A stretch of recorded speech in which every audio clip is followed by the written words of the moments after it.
Bien, buenos días. Tengan muy buenos días mis hermanos y cualquier persona que me ve por medio de este video. Vamos nuevamente a estudiar la palabra de nuestro Dios en este día miércoles, día 3 de este mes. Y vamos a estudiar, vemos que es mitad de la semana. Así que les invito a que tampoco hoy no dejemos de estudiar la palabra de nuestro Dios.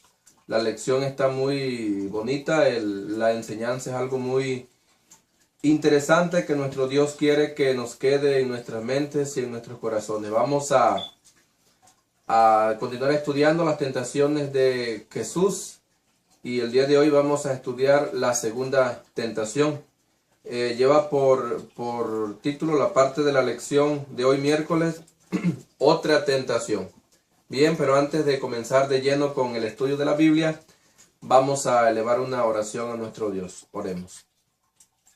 Bendito Padre, te damos gracias porque sin duda, Señor, tú estás con nosotros, nos has guiado, Señor, y en estos momentos te pedimos también, Señor, que tú nos guíes en el estudio de tu palabra, que tu Espíritu Santo, Señor, sea derramado en mi vida, en la vida de mi familia y, Señor, en la vida de mis hermanos y de las personas que estén viendo este video.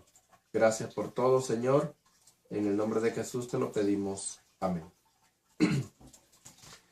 El día de ayer vimos una lección titulada Piedras en Pan.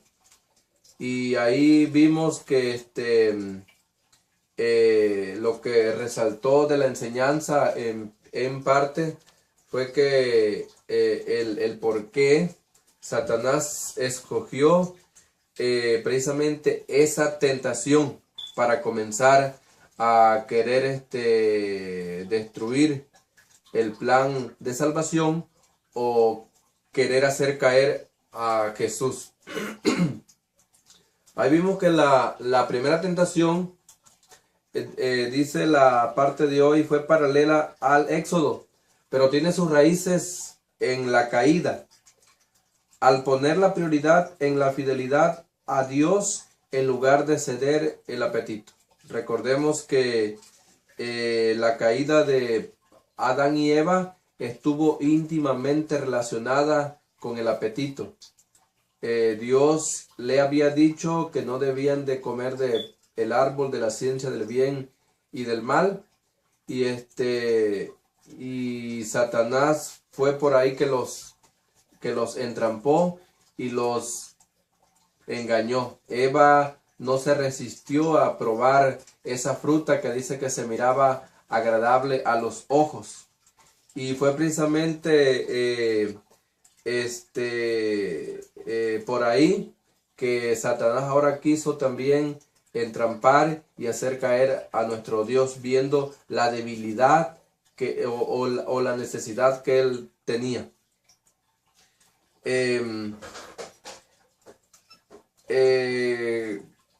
Jesús ahora, al poner prioridad en la fidelidad a Dios, él recuperó el terreno que Adán perdió en el Edén. Sin embargo, para cubrir completamente la brecha que existía entre la raza humana y Dios desde el tiempo de Adán, Jesús tenía que estar sujeto a otras dos tentaciones. La primera tentación tuvo que ver con el materialismo y el poder. Y la segunda tentación, desde la primera a la segunda tentación, tuvieron que ver con el materialismo y el poder. Todas estas tres tentaciones, sus esfuerzos de Satanás fueron enfocados hacia eso. Yo creo que actualmente también cualquier tentación que Satanás nos pone tiene que ver con eso también, con el materialismo y con el poder.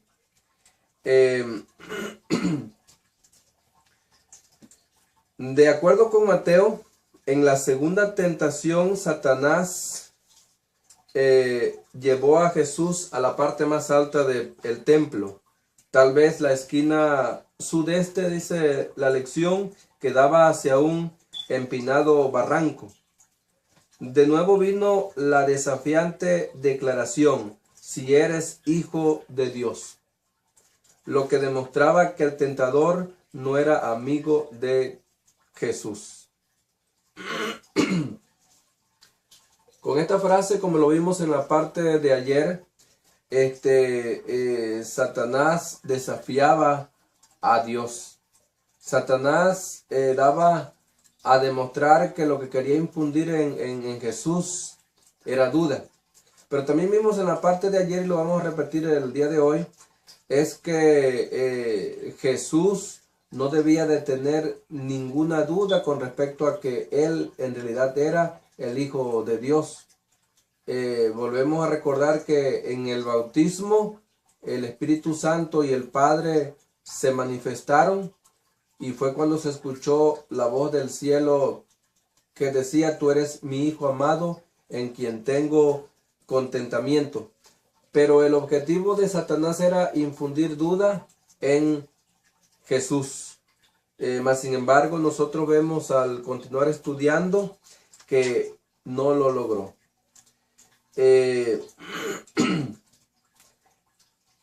Vemos que Satanás, vamos a leer San Mateo 4, 5 al 7. Dice de la siguiente manera: entonces el diablo lo llevó a la santa ciudad, lo puso sobre el pináculo del templo y le dijo: si eres hijo de Dios, tírate abajo, pues escrito está: a sus ángeles mandará cerca de ti, y en sus manos te sostendrán, para que no tropieces con tu pie en piedra.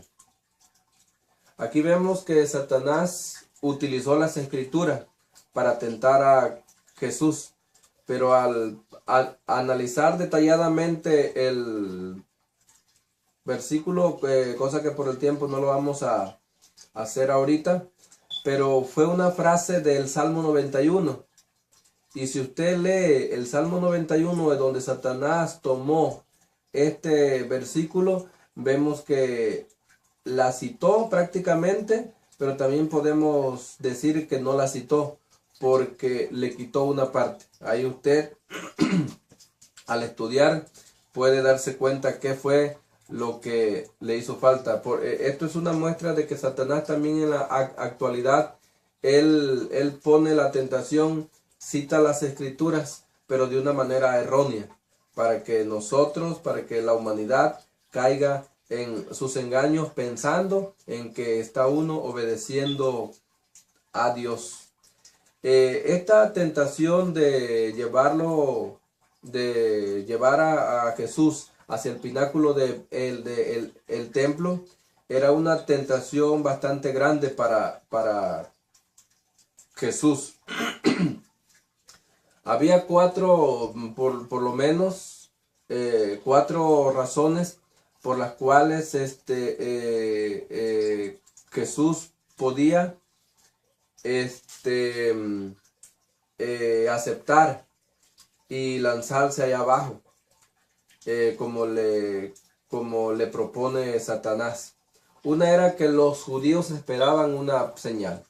Nosotros al estudiar la Biblia, al estudiar los evangelios, vemos que los judíos esperaban que Jesús les diera una señal y que de esa manera les demostrara que en realidad Él era el Mesías. La parte más alta de donde San Mateo indica que lo llevó el diablo y que le dijo, tírate allá abajo, en el pináculo del templo, que precisamente esta es la tentación sobre el pináculo del templo. Era una parte bastante alta. Se cree que más o menos tenía como unos 130 metros por encima de el valle. Así que vemos que si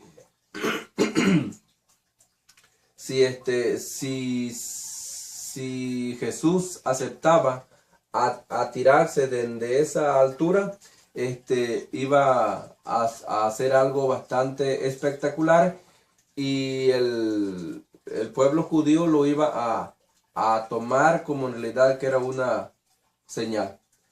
Aparte de eso, algunos rabinos en ese tiempo afirmaban que esa era la señal que iba a acontecer cuando el Mesías viniera.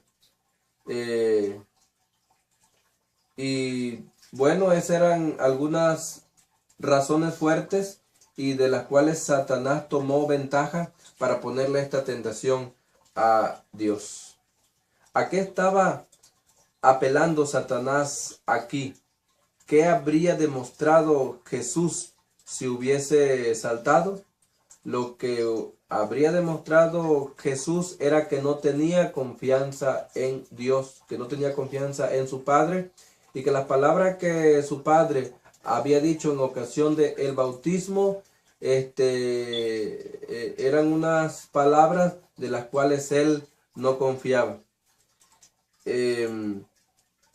Lo que resalta el estudio de la lección de este día es que debemos de confiar en Dios en medio de las pruebas, en medio de las dificultades, sin importar la condición que nosotros nos encontremos, aunque no sepamos qué es lo que hay en el futuro, qué es lo que me espera después de esta prueba. Debo de confiar en la palabra de Dios, que si Él dijo eso, eso tiene que ser, sin importar el sufrimiento o las penurias, las penalidades por las cuales en el momento esté pasando. Otra cosa importante que debemos de aprender en esta lección es que no debemos de alardear de el poder de Dios cuando no sea algo positivo, algo verdadero, cuando no sea no debemos de tomar las promesas de Dios para como para exponer nuestro ego, sino que Dios sabe cuándo va a actuar. Vamos a suponer un ejemplo, no sé si con la frase que dije me pudieron entender bien. Vamos a suponer yo tengo un veneno y yo digo, no, yo creo en un Dios todopoderoso y como yo creo en un Dios todopoderoso, yo me tomo este veneno y no me pasa nada.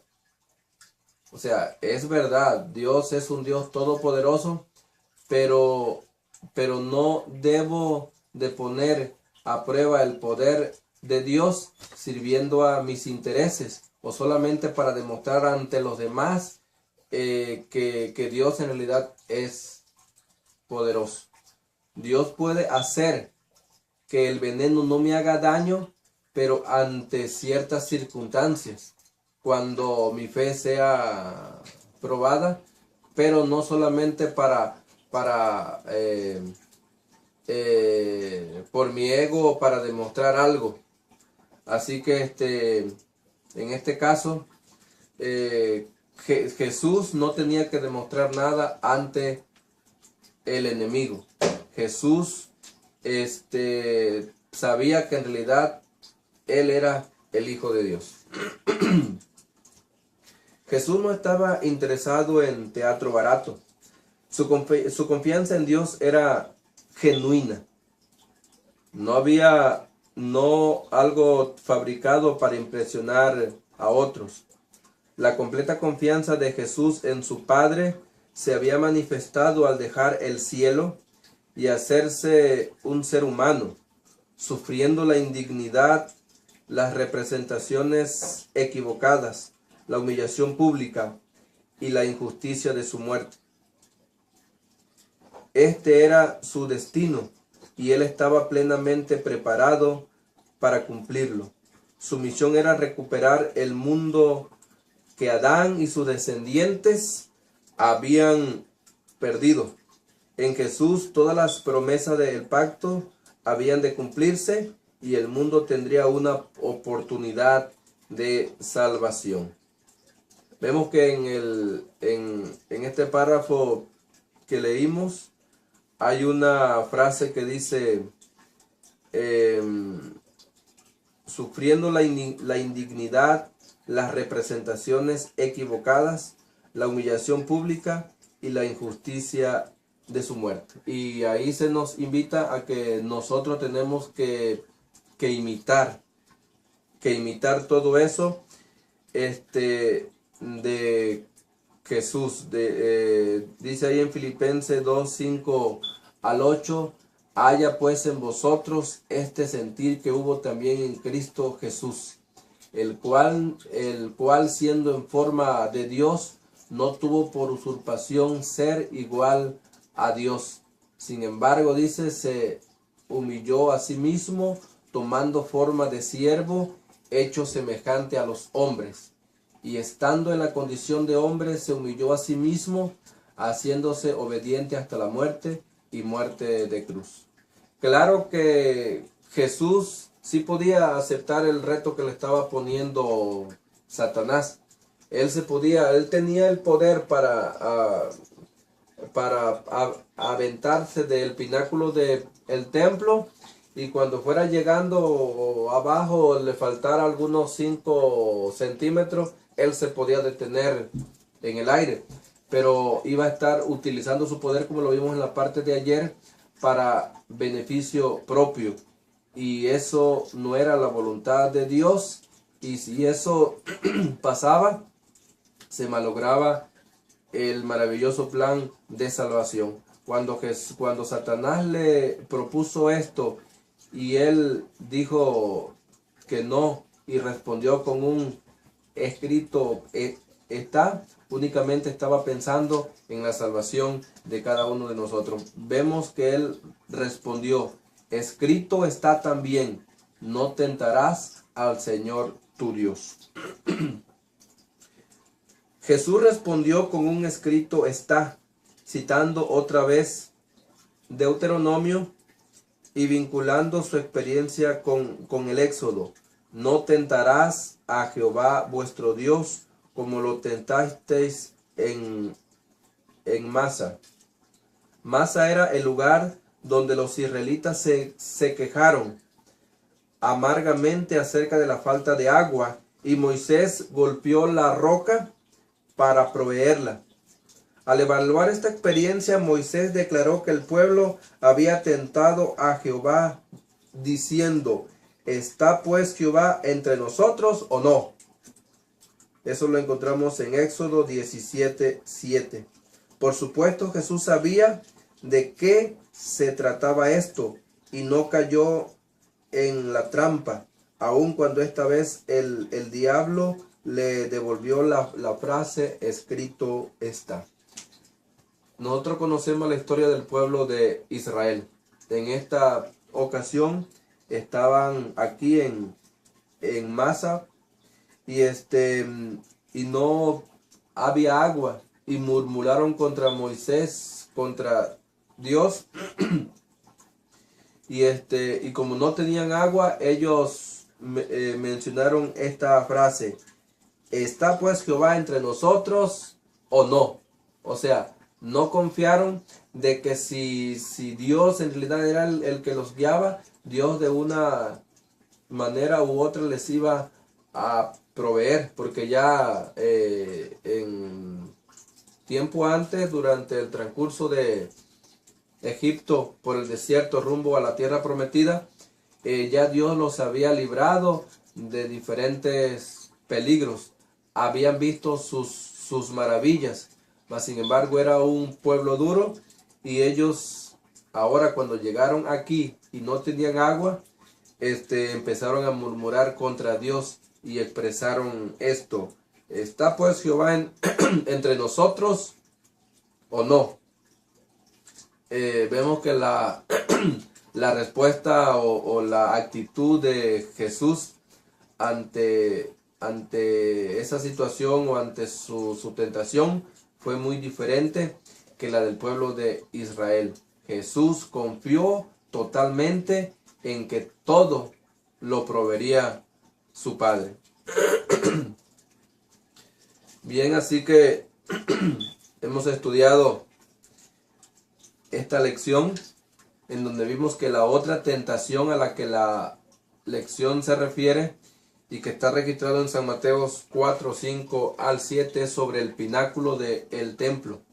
Y ya como resumen, lo que nos enseñó esta lección es que debemos de tener plena y total confianza en Dios, que debemos de saber que Dios es el que proveerá cualquier cosa que necesitamos y que no debemos de, de utilizar el poder que sabemos que tiene Dios como para uso personal o para preponderar ante los demás, sino que Dios actuará. Cuando nosotros lo necesitemos, Dios actuará de acuerdo a su voluntad. Algo para ejemplificar mejor esto, y ya con esto terminamos. Está la historia, no sabemos en realidad si es algo totalmente cierto. Yo pienso que sí pasó. Cierto soldado decidió ser fiel a Dios. Él entró a lo que es el ejército. Dice que todos sus compañeros, todos sus compañeros y aún hasta el jefe del pelotón se burlaban de él porque él era cristiano. Y en cierta ocasión, para probar su fe, le mencionaron de que si era cierto de que Dios lo ayudaba, de que si era cierto que el Dios en quien quería era poderoso, que fuera y que moviera ese carro a otro lado.